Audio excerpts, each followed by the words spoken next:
Ja vás vítam na predposlednom podujatí Literafestu.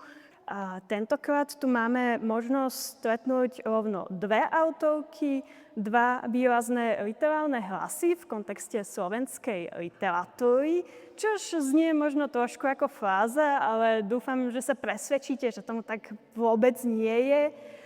Dnes tu so mňou sedí už známa, alebo lepšie povedané etablovaná spisovateľka Jana Juláňová, autorka množstva próz, divadelných a rozhlasových hier, ale aj kníh pre deti. Je tiež dramaturgička a kedysi komentátorka Slobodnej Európy, editorka viacerých knižných projektov, ale aj prekladateľka mnohých zásadných feministických, aj keď nie výlučne feministických textov do slovenčiny. V roku 1993 sa s viacerými spolupracovníčkami rozhodla založiť feministický kultúrny a vzdelávací publikačný projekt Aspekt, ktorý existuje dodnes a pre mnohých ľudí, najmä v mojom veku, sa stal ikonickým momentom slovenskej kultúry, ku ktorému sa vždy radi vzťahujeme. Jana Juláňová toho publikovala teda naozaj veľa, ale medzi jej najznámejšie knihy patria napríklad Žila som s Hviezdoslavom, Nevybavená záležitosť, alebo napríklad moja osobne najobľúbenejšia Utrpenie starého kocúra. No a tento rok bola nominovaná so zbierkou poliebok Malibu na Dunaji, ktorá vyšla vo vydavateľstve Brak. No a potom tu môžete vidieť aj Zuzanu Gregov. Gregov sa narodila pôvodne v Žiline, odkiaľ sa v roku 1990 ako 9-ročná s rodinou presťahovala do Rakúska. Jej literárny jazyk je nemčina, v ktorom aj debutovala v roku 2011 a odvtedy stihla napísať viacero románov a získať rovnako aj viacero nominácií, respektíve ocenení v Rakúsku. V slovenskom kontexte ju čitatelia mohli spoznať v roku 2024 vďaka prekladu knihy Voľným pádom, ktorá bola v Rakúsku nominovaná na Rakúsku knižnú cenu. Druhou knihou Zuzany Gregov, ktorá bola preložená do slovenčiny, sa vlastne asi iba s nejakým polročným oneskorením, je román Položivoty. Román vydalo vydavateľstvo Literárna bašta a odborná porota sa ho rozhodla nominovať do desiatky 21. ročníka slovenskej literárnej ceny Anasov Litera. Tak to sú moje dve dnešné hostky. Ja asi začnem s otázkami zľahka. Obe ste boli tento rok nominované na cenu Anasov Litera, to je aj dôvod, prečo tu dnes sedíte. A ja si nemôžem odpustiť takú strašne otrepanú otázku, ale myslím, že pri vás dvoch bude veľmi špecifická. A to je, či sa ešte tešíte z nominácie. A ja tú otázku rovno nasmerujem na Janu Juláňovú, pretože Jana Juláňová bola na Anasov Litera nominovaná už 6-krát. Bola nominovaná v roku 2007, 2009, 2011, 2014, 2021 a tentokrát aj v roku 2026. Dokáže vás nominácia ešte potešiť? Ale určite áno. Každá nominácia poteší, lebo je to nejaké uznanie, ale už to neprežívam tak dramaticky a tou nomináciou to tak aj vlastne je to fajn, tá nominácia je fajn preto, lebo tú knižku si ľudia ešte chvíľu všímajú.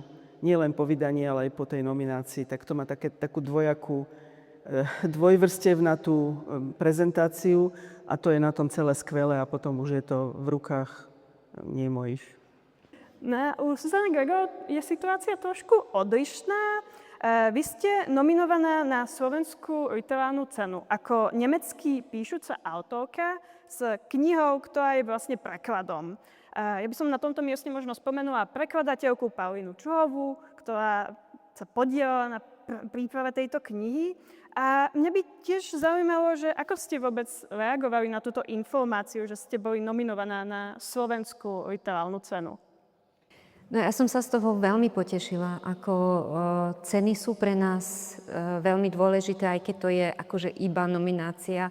A je to uznanie, ale je to aj to, že vlastne my od toho aj trošku závisíme. Ako naše to, že sa, ak si tú knihu nikto nevšimne, tak potom sa možno ďalšia už ani nepreloží a tak ďalej. Takže bolo to pre mňa vlastne ten znak, že hej, že to možno tá moja literatúra došla naozaj aj tu, lebo som na začiatku mala taký pocit, že neviem, či si to ľudia, ako to vlastne,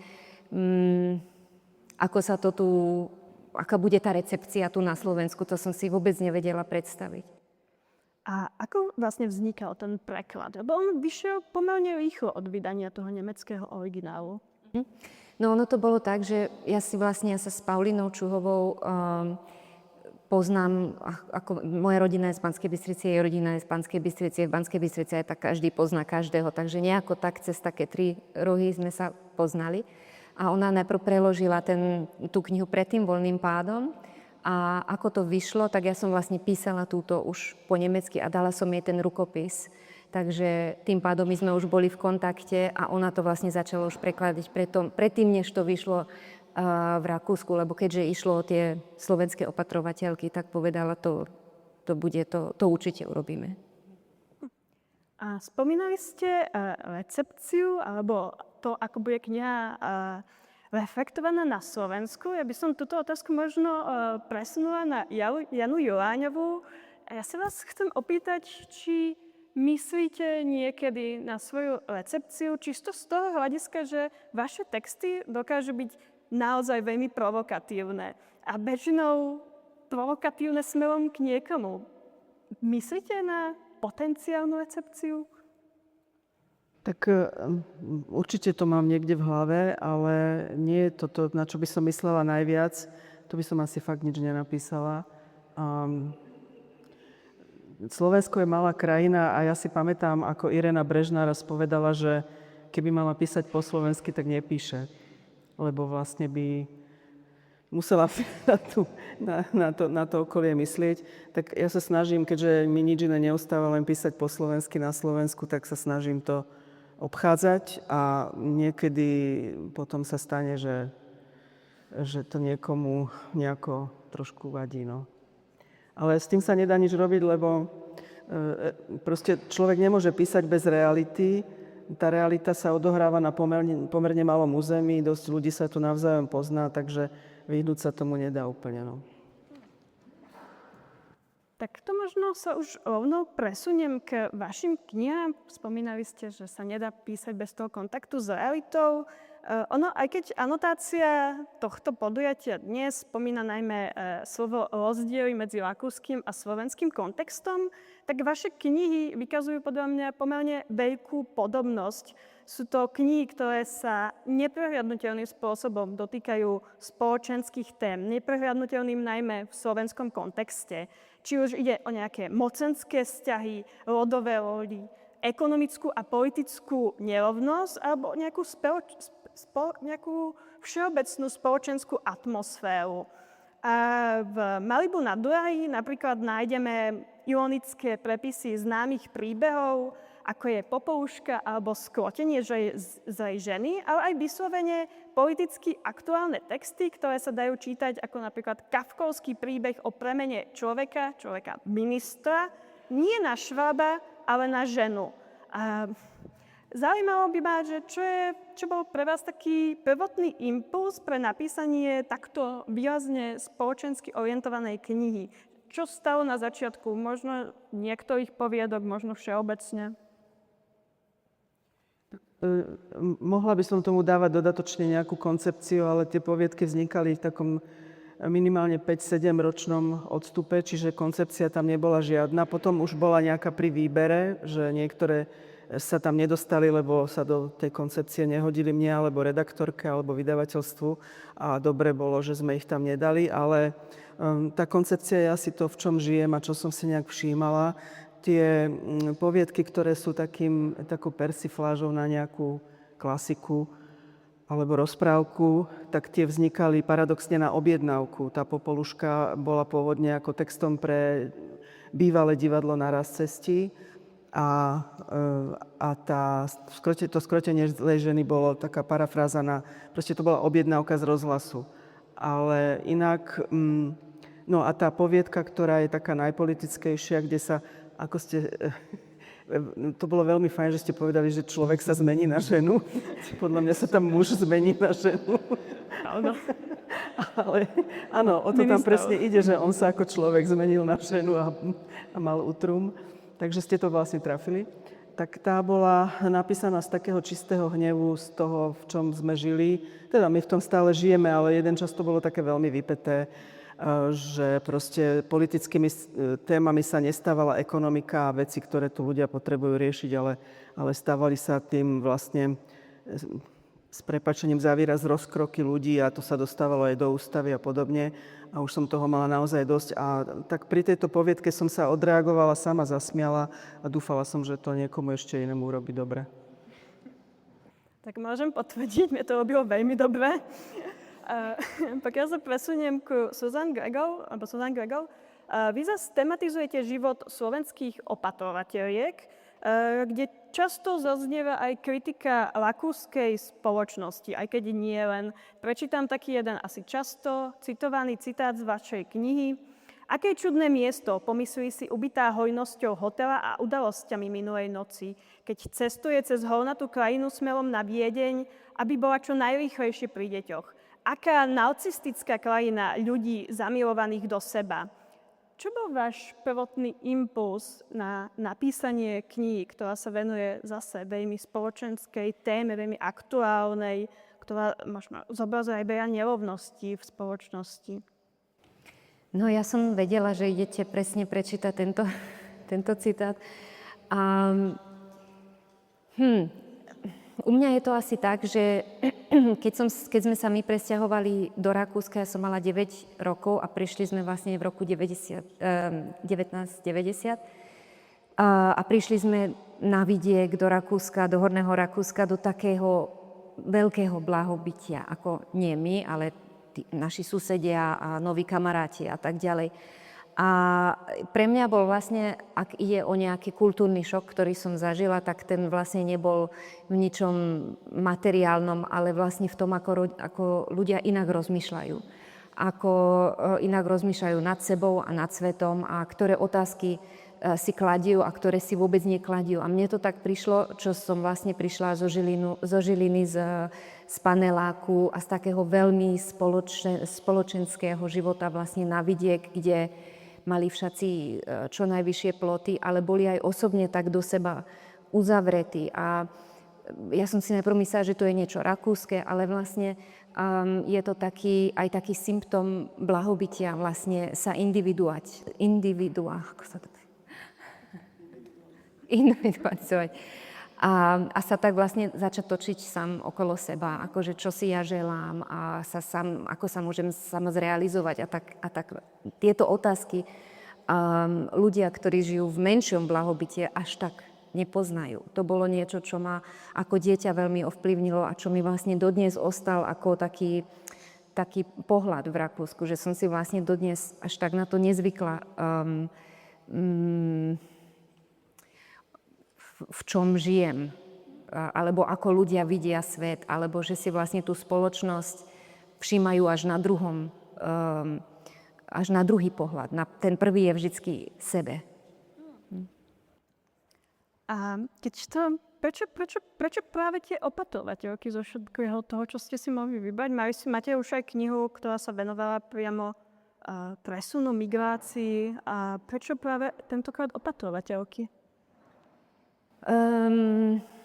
Asi to je tiež taký pocit, že vlastne keď som ako Slovenka v Rakúsku, tak a vlastne môj otec mi ponemčil, moje meno bolo Zuzana Gregorová, on mi to ponemčil predtým, ako ma zapísal do školy, lebo si myslel, že nás možno nejako sa nebudeme vedieť integrovať. A takže vlastne ľudia ani nevedia, že nie som z Rakúska, keď im to nepoviem. No a keď im to poviem, tak som vždy počula taký komentár, že my máme v rodine Slovenku a ona opatruje nášho starkého a ona je taká milá, že naozaj už ako ona fakt už patrí k rodine. A nad tým som sa vždy tak pozastavila, že ako to môžu tak povedať a či by to aj ona tak povedala. A na druhej strane samozrejme som vnímala vlastne cez tie posledné 3-10 ročia Slovákov v Rakúsku, ktorí vždycky pracovali v nejakej takej podriadenej úlohe. A to si samozrejme ako Slovenka všímam a nad tým rozmýšľam, ako mi to niekedy prípada, že žijeme vlastne, keď žijeme na západe, tak si veľmi uvedomujeme, ako keby sme boli takí druhotriední Európania. A to je niečo, čo ma vždycky, nad čím vždy rozmýšľam, alebo čo je vždy je aj vo mne. Takže mňa by potom zaujímalo, že do akej miery je pre vás dôležité, že vy ste sa to vlastne rozhodli spracovať literálne a do akej miery je pre vás dôležité, aby tá literatúra, ktorú vy sama píšete, potom vstupovala do tých aktuálnych tém a možno, alebo nechám to takto. Momentálne je mi to veľmi dôležité. Keď možno je to aj niečo vekové, ako na začiatku, keď som začala písať, tak to bolo skorej tiež, to som sa trošku točila tak sama o seba. Ale v tých posledných 4 knihách mi to vlastne prišlo ako tá dôležitejšia téma a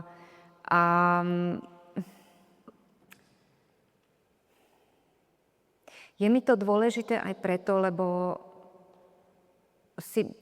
do istej miery aj každá téma nejako sa dotýka nejakých politických, nejakých spoločenských tém, aj súkromné. Ale to iba súkromné ma už zaujíma menej, ako to vlastne, ako tie väčšie spoločenské struktúry nás možno aj do toho súkromia sa dotýkajú. Tak to by som možno položila otázku na Janu Juláňovú. Máte pocit, že, pretože to je ako veľmi rakúsky kontext v tom zmysle, že píšete o tých spoločenských témach, čo nie je úplne typické v rámci Slovenska. A mňa by možno zaujímalo nejaké porovnanie medzi Rakúskom a Slovenskom ohľadom toho, že či máte pocit, že ešte existuje taká tá opozícia medzi dobrou nadčasovou literatúrou a potom tým zlým, angažovaným spoločenským písaním. A mňa to zaujíma najmä z toho dôvodu, že ja sa vlastne pohybujem v tom českom kontexte, kde to je stále aktuálna téma. Je to aktuálna téma posledných 30 rokov, čo sa reflektuje niečo, čo sa volá súčasná literatúra po roku 1989. A je to veľmi akoby napádané z oboch strán, že nie je tam problém iba s angažovaným písaním alebo s písaním, ktoré zasahuje do spoločnosti, ale zároveň aj s tým niečím pomyselne nadčasovým, ak už to definujeme akokoľvek. Eva Klíčová, česká literárna kritička, vždy povie, že keď vidí niekde niečo nadčasové, takže ju to otravuje. Mohli by ste možno nejako porovnať ten kontext alebo priblížiť, aká je podľa vás, alebo ako vnímate situáciu na Slovensku v tomto ohľade? Tak ja hlavne nemám taký prehľad o rakúskej literatúre súčasnej, to si vôbec neviem. Na druhej strane musím povedať, že som veľmi rada, že táto knižka Zuzanina je preložená a že je aj v 10. A že tá téma je naozaj ako ohnivo súčasná a nie tieto roky posledné, ale už 10 ročia. A fakt asi každý človek, čo cestoval raz v noci alebo neskoro večer z Viedne do Bratislavy, tak zažil skupinku žien 5, ktoré si tam rozprávali o svojich pracovných zmluvách a o tom, ako ich šéf okašľal a podobne. Čiže tá téma tlie a v podstate na to, aká je široká a ako sa dotýka veľmi veľa rodín v rôznych oblastiach, ale asi viacej na východe Slovenska ako na západe, ale určite aj tu, tak sa veľmi málo reflektuje. Čiže je skvelé, že proste prišla Slovenka z Rakúska, v podstate Rakúšanka, ktorá o tom napísala. A je také dosť zvláštne, že neprišla Slovenka alebo Slovák, ktorí by o tom napísali. Je to tiež výpovedné. Ja si myslím, že my na Slovensku sa už trošku aj tak štítime a bojíme týchto vypäto spoločenských tém alebo takých trošku sociálno alebo sociologicky smerovaných tém, že človek ako keby rátal dopredu, že to zase bude kritika. A áno, ja si myslím, že na Slovensku, ja to tak vnímam, že na Slovensku sa to berie ako mínus, keď je nejaká kniha vyslovene zameraná na nejakú tému, ktorá je vážna a nerieši sa už potom, akým spôsobom je spracovaná, nakoľko je trebárs metaforická, jazykovo zvládnutá a podobne, ale rieši sa to, že prečo. A pamätám si, že keď som napísala knižku Nevybavená záležitosť, tak tam je taký nie veľmi idealizovaný, úplne objektívny obraz dediny západného Slovenska, ktorý proste nie je idealizovaný. Nič iné tam nie je, to nie je nejaká spoločenská kritika. A viacerí ľudia sa ma spýtali, že to naozaj na tej dedine tí ľudia sú takíto? No tak sú, však keď tady prejdeš, keď tam máš chalupu, tak to vidíš. Prečo by mali byť iní, lepší ako niekde inde? Že proste mám pocit, že my stále ešte žijeme v nejakých idealizovaných vzorcoch z 19. storočia. Sice sa tvárime, že už v nich nežijeme, ale máme ich veľmi hlboko v sebe zakodované a to asi súvisí aj s tou spoločenskou angažovanosťou. Ale zo strany literárnej kritiky je to často perfídne, pretože tí istí kritici a kritičky, ktorí zvelebujú trebárs dissent, a čo už iné to bolo ako spoločenská angažovanosť, tak sú schopní proste zarezať autora alebo autorku, ktorá sa angažuje dnes v zmysle spoločenských tém. Keď niekto píše agitky, tak sa dá ohradiť, hej, ako z hľadiska literatúry, ale pokiaľ ľudia upozorňujú na dôležité témy, napríklad takúto tému, ktorá je veľmi bolavá a veľmi, akože ešte by sa dala spracovať ďalšími 100 spôsobmi, a keby vznikli knižky z iných pohľadov, tak by si nekonkurovali so Zuzaninou knihou, ale by ju doplnili. Nie sú tu. Takže to je moja odpoveď. Ďakujem. A možno porovnanie s Rakúskom. Ako je to v Rakúsku s takýmito spoločenskými témami v literatúre?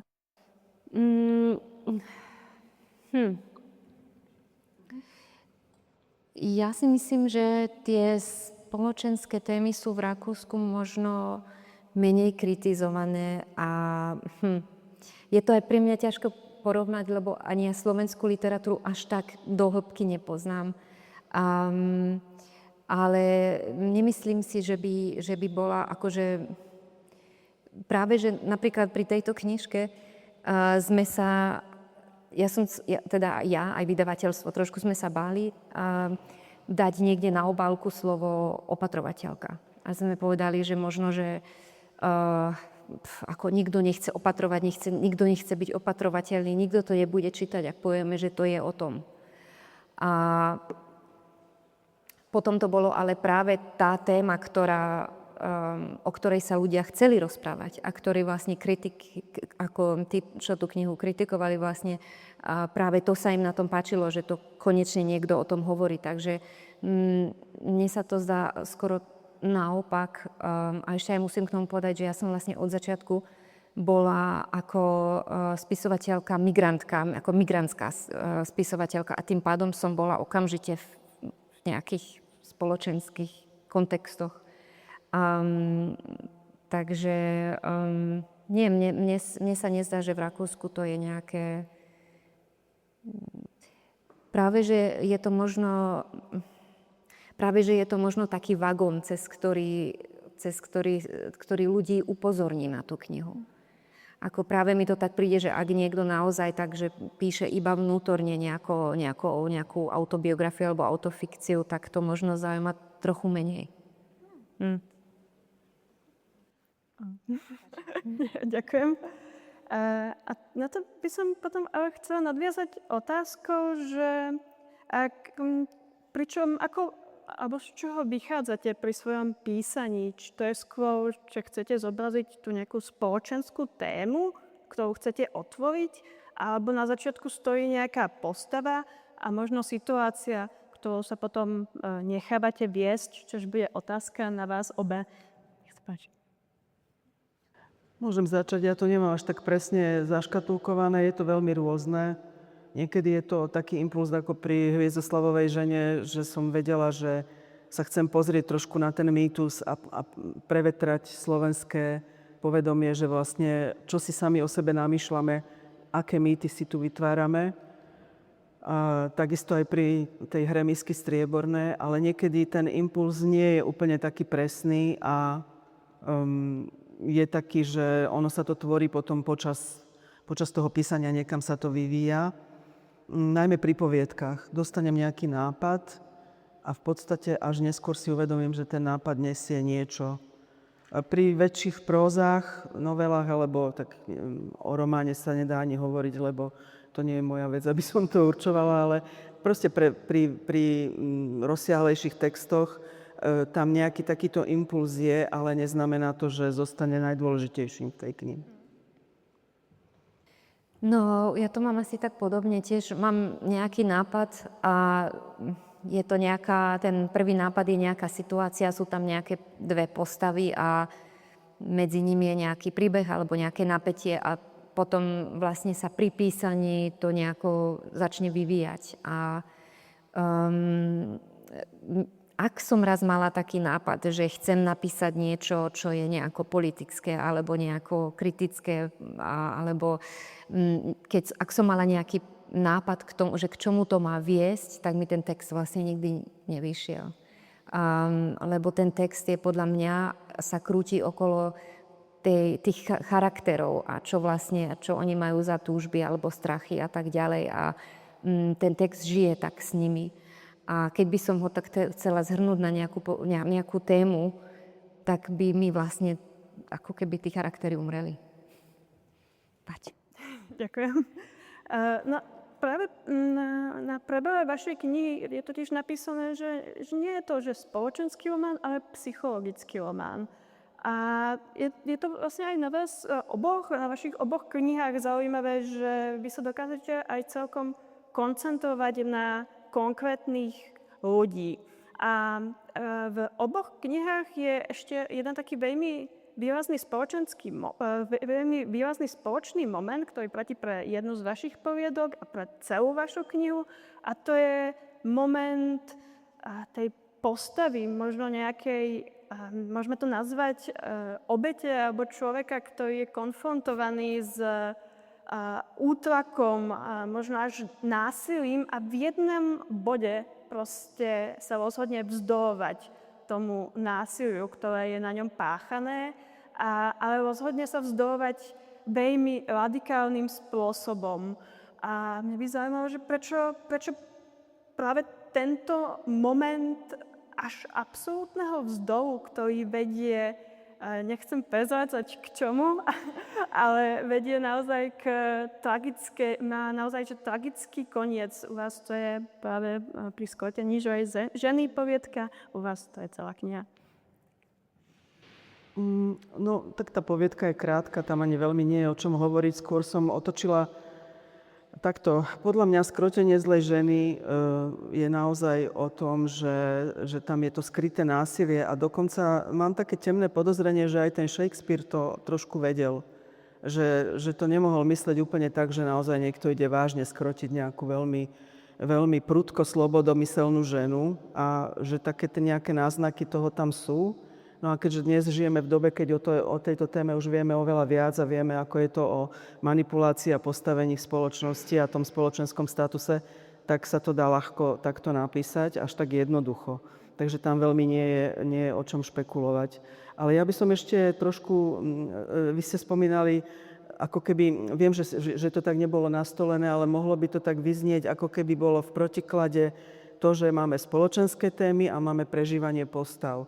Ale podľa mňa aj v tej Zuzanínej knihe, dúfam, že aj v tej mojej, ale určite v jej knižke vašej, je to tak, že vlastne ten spoločenský problém je tam cez veľmi silné a bohato opísané prežívanie tých žien a tam ide o to, že tá spoločenská situácia je to, čo mnoho ľudí zažíva a môže sa stotožniť s tými postavami, čo je vlastne, o čom je literatúra ako podstata veci. Čiže aj tá dilema, že či písať o spoločenských alebo nespoločenských témach je potom falošná, pretože tak či tak sa dostaneme k tomu, ako to prežívajú postavy. No, pokiaľ ide o tú otázku s tým nátlakom, tak ja si myslím, že na to stačí byť, ako úplne stačí byť žena. A že vlastne s týmto nátlakom stále žijeme, aj sami so sebou stále diskutujeme, ako keby tak vnútorne, že pokade a koľko ešte vládzem a kde musím čeliť a kde sa to nedá a tak ďalej. A to si myslím, že s tým bojuje každá žena. Či je matka, možno ešte horšia, ak matka není, alebo ešte horšia, ak to je. Ako dcéra, proste ako žena. Takže to je taký ten nátlak a tie mocové, ako sa to povie, tie mocové struktúry sú niečo, s čím žijeme stále. To mi neprišlo ako, že to je téma, o ktorej teraz napíšem, ale to je proste v nás. A ako, alebo prečo tam je potom na konci vlastne ten motív naozaj toho absolútneho vzdoru, ktorý zrazu vytriskne, že je to vlastne veľmi radikálny motív. Nezobrazujete nejakú ideálnu obeť, ktorá celý čas trpí a na konci väčšinou zomrie ona. Že nie je to tu tentokrát takto, že na konci je naozaj ten moment vzdoru. Bolo to pre vás nejakým spôsobom dôležité? Pre mňa to bolo logické. Proste logická reakcia, ľudská reakcia. A ja som sama ani nevedela vlastne, ako to skončí. Ja som to písala a som sa vlastne sama iba cítila ten tlak, pod ktorou tá opatrovateľka je. A ani som nad tým nerozmýšľala, že kam to ide, alebo čo sa pri tej turistike naozaj stalo. A potom na konci vlastne tam bolo už iba jeden logický koniec. A tak sa mi... Tak človek, keď žije pod stálym tlakom, tak sa môže stať, že tam niečo praskne. A teraz mi práve v tejto chvíli, ako ste o tom hovorili, mi vyplávala na myseľ poviedka, ktorá neviem, ako sa volá. Čechovová poviedka o tom, ako opatrovateľka zadusí malé dieťa, ktoré stále plače, pretože sa nemôže vyspať. No. Nepamätám si názov tej poviedky, ale ona sa nemôže vyspať dlhodobo, niekoľko nocí, veľa nocí za sebou, až to dieťa zadusí. Takže sú situácie, kedy ľudská psychika proste má nejaké hranice a je to tak? Na to by som vedela nadviazať ďalšou takou témou, ktorá s tým možno súvisí, a to je téma únavy. Únavy zo spoločnosti, z práce, zo starostlivosti, zo vzťahov, z neustáleho fungovania. A mala som práve pri čítaní vašich kníh pocit, že tie postavy často nesú viac, než unesú, keď to poviem takto hlúpym spôsobom. Je to podľa vás jedna z nejakých dominantných skúseností súčasného človeka, permanentný pocit únavy, možno aj žien špecificky? Tak u mňa s vekom áno. Keď som bola mladšia, tak som mala pocit, že sa veľmi veľa vecí dá nejakým nadhľadom, humorom a iróniou vyriešiť, alebo aspoň si uľaviť, a čím ďalej, tak tým mám pocit, že naozaj tá únava je oprávnená a že asi treba ju aj nejakým spôsobom zobrazovať, alebo teda dať na povrch, vyjadriť.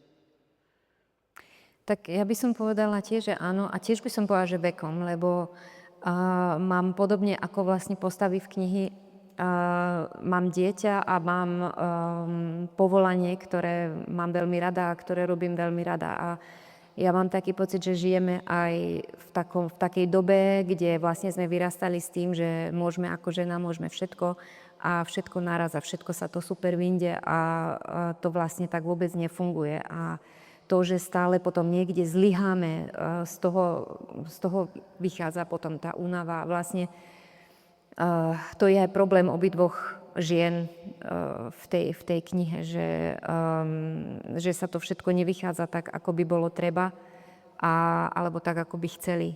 A to je unavujúce. A to mňa možno zaujímalo, že keď píšete o tých postavách, tak či premýšľate nad tým, ako ich zobraziť možno nejako spravodlivo, alebo sympaticky, alebo je pre vás dôležitejšie niečo iné? No tým vôbec nerozmýšľam a neviem, spravodlivo, sympaticky. Skôr ma zaujíma, ako ich zobraziť treba s minimálne vyjadreným spôsobom, že použiť detaily alebo niečo, čo je výpovedné pre ľudí, ktorí čítajú, ktorí sú navyknutí na istý spôsob rozmýšľania, metaforického, skratkovitého a podobne. Vyjadriť to cez niečo, čo je veľmi výpovedné, ale možno je to len veľmi jemný detail, tak to ma baví nad tým rozmýšľať, ale inak, že by som ich nejako modelovala, aby boli ešte krajšie a ešte... Nie, vôbec, naopak, niekedy nech sú čím hnusnejšie, tým lepšie. Tak ja sa k tomu určite pridám. Ide o to vlastne, o to vlastne to tými správnymi slovami vedieť naozaj opísať tak, aby sa tá postava dala vycítiť z toho textu. Ale pokiaľ ide o spravodlivosť alebo sympatiu, tak si myslím, že zase, mám pocit, že stále hovorím to isté, ale veľmi často mi príde, že keď je nejaký román a je tam nejaká ženská hlavná osoba, že sa oveľa rýchlejšie povie, že je nesympatická, alebo že sa mi tá kniha a to vidím na Amazone, to vidím v recenziách, viem, že nesympatická hlavná osoba. A to už viem, že to bude žena, tá hlavná osoba, lebo muž môže byť úplne nesympatický a môže to byť akože geniálna tvorba. No. Prosím? No áno. A ako dobre, ako pekne opísaný, ako až som ho pochopila, hej. Ale keď je to žena, tak... tak je veľmi rýchlo nesympatická a z toho sa musím aj ja sama seba pri písaní niekedy tak skontrolovať, lebo si myslím, Ježišmaria, toto teraz je veľmi nesympatické, že to urobila. A potom si musím povedať, a to je v poriadku. Tak s tými masovými vrahmi to je celkom pravda. Pokiaľ sa presuniem ďalej, už sa budeme pomaličky blížiť aj ku koncu, alebo respektíve k otázkam z publika, tak keď som si čítala poviedky Malibu na Dunaji, tak mi tam veľmi utkvela jedna veta. Ja ju zacitujem, lebo aj literatúra sa zunuje, keď sa v duši nestretne s ničím, s čím by mohla súznieť. A mne by práve zaujímalo to slovo súznenie. S čím dnes v literatúre dokážete najviac súznieť vy ako autorky, ale možno aj ako čitateľky? Čo vás dokáže zasiahnuť alebo možno presvedčiť, že to má zmysel písať? Tak ťažko povedať, ale mám veľmi rada knihy, ktoré sú nejakým spôsobom aj také drsné. Napríklad z hodou okolností, keď tu máme takúto rakúsko-slovenskú dvojicu, tak mojou najmilovanejšou autorkou je Marlene Haushofer, ktorá proste videla ten svet naozaj veľmi drsne a vôbec sa s tým nekašľala. A ešte teda jej súputnička drsnejšia na kvadrát Elfriede Jelinek. A dali by sa ďalší aj autori, aj autorky. Veľmi rada mám to, čo sa takým v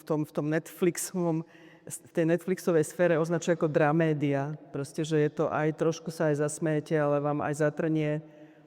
A je tam aj trošku niečo dystopické, ale to už ani nemusí byť, lebo to otvoríte dvere a to je všade.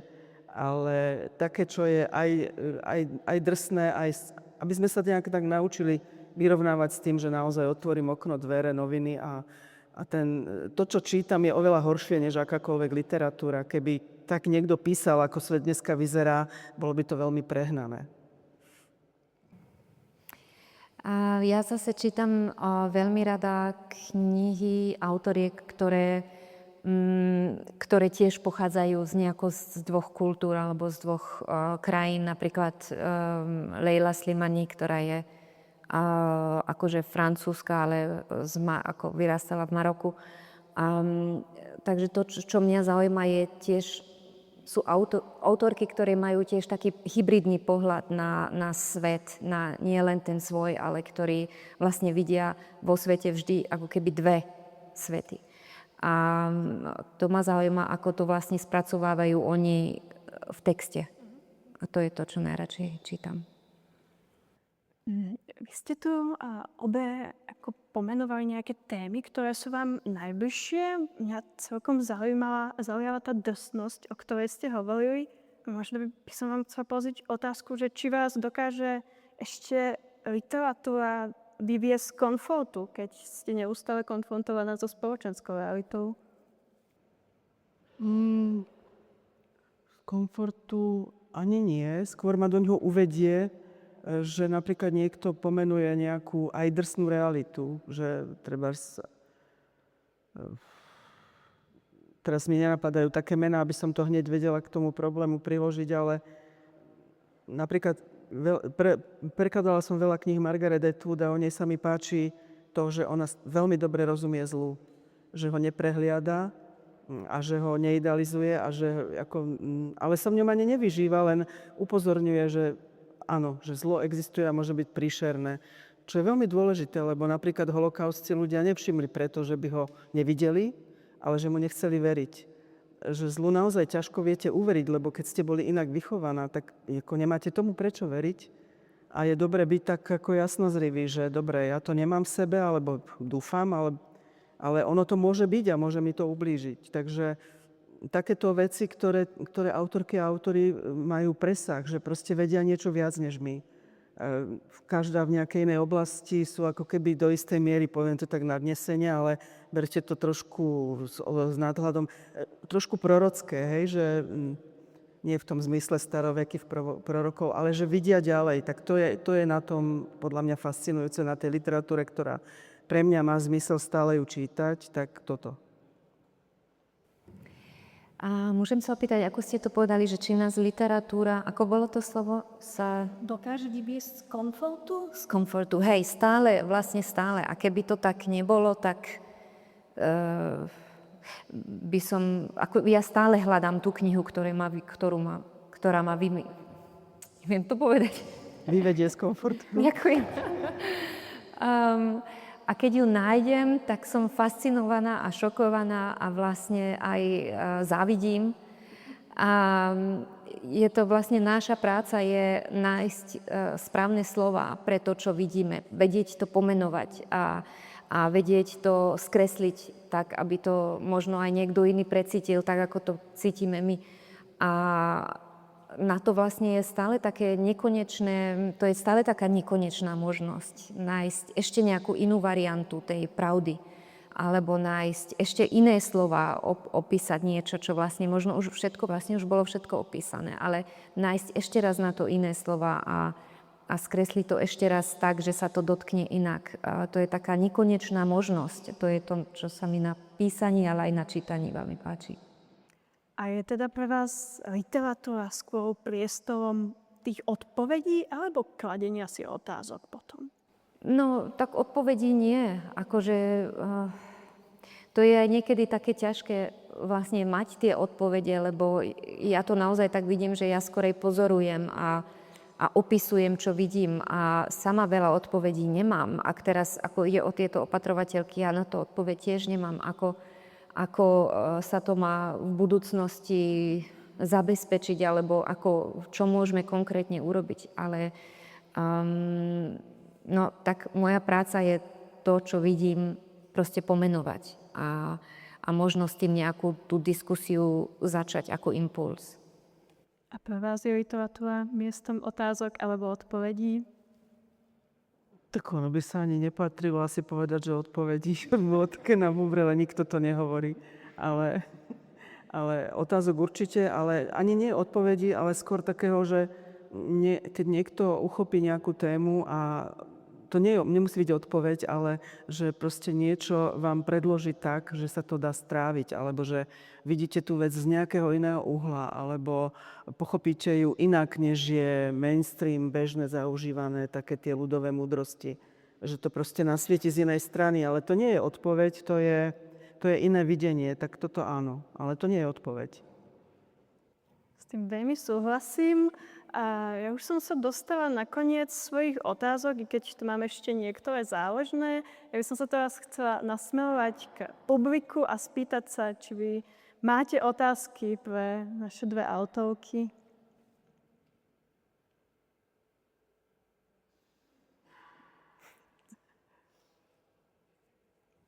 Tak v tom prípade to už asi môžem aj ukončiť. Dneska ste mohli vidieť Janu Juláňovú, ktorá bola nominovaná na Anasov Vittora s knihou Malibu na Nueli, a potom Susan Gregov, ktorá bola nominovaná s knihou Položivoty. Uvidíme, či cenu získajú alebo nezískajú, čož nakoniec nebude asi až tak dôležité. Moje meno je Tímea Zvolaneková a som rada, že ste tu dneska všetci prišli. Ďakujeme. Ďakujem.